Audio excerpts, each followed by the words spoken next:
بيبدأ الفيلم ببنت اسمها صوفيا، وبتكون شغالة في محل ملابس في مدريد. وصوفيا بتكون عايشة في مدريد مع حبيبها جاك. وصوفيا بتتمنى وظيفة تانية غير مندوبة المبيعات علشان بتكون زهقت منها، وبتقدم على أكتر من وظيفة في شركات كبيرة علشان نفسها تشتغل مديرة أعمال. وبتتقبل في وظيفة في شركة ملابس كبيرة، فبيتصلوا بيها علشان ميعاد الانترفيو. ولما بتروح هناك بتلاقي في بنات كتيرة جدا جايين يقدموا في نفس الوظيفة، لكن هي اللي بتتقبل في الوظيفة دي بسبب خبراتها الكتيرة وشهادتها الجامعية. وبتقولها باتريسيا صاحبة الشركة إنها تستلم الشغل من تاني يوم، فبترجع البيت بسرعة عشان تقول لجاك حبيبها إنها اتقبلت في الشغل. فبيرضى عليها إنهم يتعشوا في مطعم في مدريد مع بعض، فبتوافق صوفيا. فلما بيروحوا هناك بيقول لها جاك إن هو بيفكر يرجع لدولة كولومبيا مرة تانية، لأنه عايز يفتح شركة عقارات هناك، لأن الفلوس اللي معاه مش هتكفي علشان يفتح الشركة هنا. وصوفيا بتقول إن هي لسه مستلمة الشغل ومش هينفع تسافر لأي مكان دلوقتي. فبيتضايق جاك وبيحس إنها أنانية. وبعد كام يوم بتكتشف صوفيا إنها حامل، وتفكر إنها تجد الطفل، لأن باتريسيا مديرة الشركة لو عرفت إنها حامل مش هتسيبها في الشغل، خصوصا إن باتريسيا مش بتشغل معاها ستات متجوزة،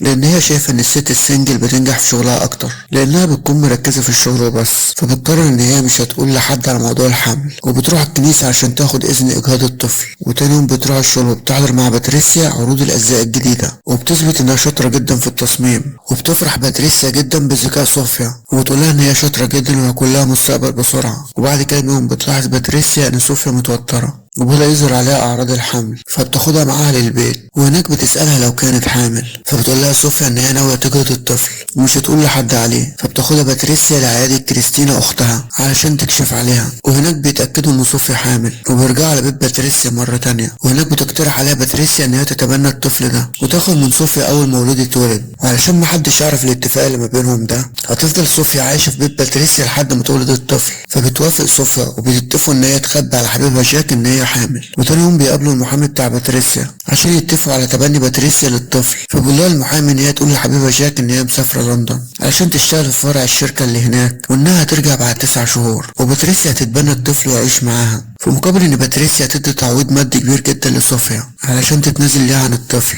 وكمان هتحقق لها كل طلباتها. فبتوافق صوفيا على كلامهم وبتروح بعد كده على البيت. تاني يوم بتقول لجاك ان هي مسافره لندن علشان الشغل، وانها مش هترجع قبل 9 شهور. فبيتعصب عليها جاك لان هي قبل كده رفضت تسافر مع كولومبيا، وحاليا جايه تقول ان هي عايزه تسافر لندن. فوقتها بيفتكر ان هي عايزه تنفصل عنه، فبترضى ويقول لها ان هو مشغول. فصوفيا بتروح لبيت باتريسيا عشان تقضي فترة الحمل هناك، لكن باتريسيا بتنقلها بيت تاني بعيد عن المدينة، وبتتحجج علشان محدش يشوفها وهي حامل، وبتنقلها فعلا للبيت التاني. وبيبان على باتريسيا ان هي شخص متحكم جدا، وبتقفل كل الابواب بتاعة البيت، وكمان بتراقب صوفيا بالكاميرات. وبتستغل نوم صوفيا وبتخبي الموبايل بتاعها علشان ما تقدرش تتكلم مع حبيبها جاك او حتى تتكلم مع اي حد تاني. وهنا بتبدأ باتريسيا تظهر على حقيقتها بانها متسلطة جدا وبتحب تتحكم في اي حاجة بتعملها، وبتجبرها على تمارين معينة عشان الحمل. وبتضطر صوفيا انها تعمل التمارين دي غصب عنها، ومبيكونش قدامها اي فرصة للهروب من تحكم باتريسيا، وده لانها مراقباها بالكاميرات طول الوقت. وبمجرد ما تفكر تهرب اكيد هتقبض عليها، وساعتها هتخسر كل الحاجات اللي اتفقت مع باتريسيا عليها. وبعد كام شهر بيبان على صوفيا الحمل، وبتمنعها باتريسيا بالتواصل مع اي حد حتى الخدامين. لكن صوفيا في الوقت ده بتكون عايزه تكلم جاك، وبتقرر ان هي تطلب تليفون جديد من باتريسيا. وفي يوم بتستنى باتريسيا ترجع من الشغل، وبتطلب منها تكلم جاك. فبتوافق باتريسيا بشرط ان المكالمة تكون قصيرة. فبتتصل صوفيا بجاك وبتطمن عليه، وبتقوله ان الموبايل بتاعها ضايع،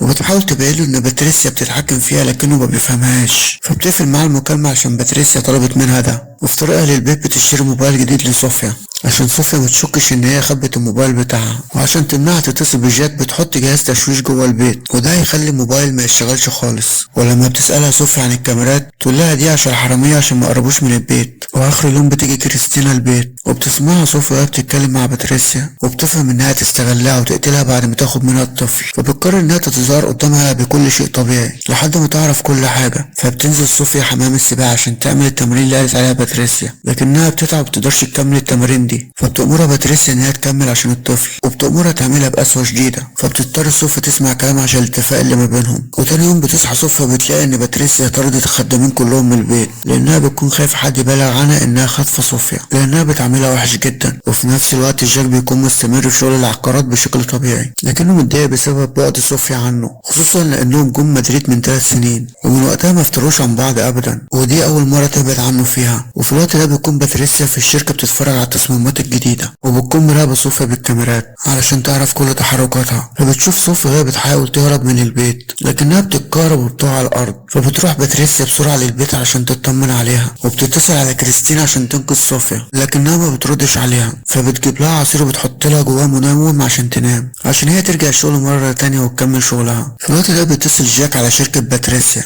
علشان يقدر يوصل لصوفيا لكنه ما بيوصلش لأي حاجة. فبيروح للشركة علشان يدور عليها، وأول ما بيمشي بتتصل الموظفة بباتريسيا وبتحذرها من جاك. فبيروح جاك على بيت باتريسيا وبيحاول يدخل البيت. فبتشوف صوفيا بتقوله ان باتريسيا مجنونة وخطفتها علشان الطفل، وبتطلب منه يتصل بالشرطة بسرعة وينقذها قبل ما ترجع باتريسيا. فبيحاول جاك ان هو يلقط شبكة للموبايل بتاعه عشان يقدر يتصل، واثناء ما هو بيدور على شبكة بيكون باتريسيا في طريقها للبيت، وبتشوف جاك وهو واقف على الطريق. فبتخبطه بالعربية وبتموته، وبتدرج جثته عشان الشرطة متقبضش عليها. وبتروح بعد كده اخر اليوم البيت عادي، وبتتظاهر قدام صوفيا ان مفيش اي حاجة حصلت، وبتدخل تحضر الاكل. واثناء ما هما بيتعشوا بتقوم صوفيا من على الاكل وبتروح المطبخ، وبتجيب حاجه من المطبخ وبتخبط بيها باتريسيا على دماغها لحد ما بتفقد الوعي، وبتربطها لحد ما بتفوق وبتبدا تعذبها عشان تعرف منها مكان جاك. لكن باتريسيا بتتظاهر ان هي متعرفش اي حاجه عن جاك. فبتقول لها صوفيا ان هي اكتشفت حقيقتها وعرفت انها كانت عاوز تقتلها بعد ما تاخد منها الطفل، علشان كده هي قررت تنتقم منها وهتفضل ربطها كده. فبتحاول باتريسيا انها تستعطفها وبتبدا تحكي لها عن حياتها الشخصيه، وبتقول لها ان هي نفسها تكون ام وانها حاولت تخلف كتير لكن شغلها بيكون عائق قدامها، لحد ما هي قررت تتبنى طفل صوفيا وشافت ان هي قربت تحقق حلمها. وبتقول صوفيا لو عايزه تلغي العقد اللي ما بينهم ممكن تلغيه وكمان تهرب من البيت. لكن صوفيا ما بتهتمش بكلامها وبتطلع اوضتها عشان تنام. وتاني يوم صوفيا بتاخد كل الفلوس اللي في البيت والعقد اللي ماضي عليه وبتستعد علشان تهرب. وقبل ما تهرب من البيت بتندى عليها باتريسيا عشان تفك لها الحبل من ايديها. فبتهجم بسرعه على صوفيا عشان تمنعها من الهروب. فبتحاول صوفيا تدافع عن نفسها وبتمسك مقص حديد وبتقدر تقتل باتريسيا، وده بالغلط لانها ما كانتش ناويه تقتلها. وبتقرر ترجع الارجنتين مره تانية وتبدا حياتها هناك،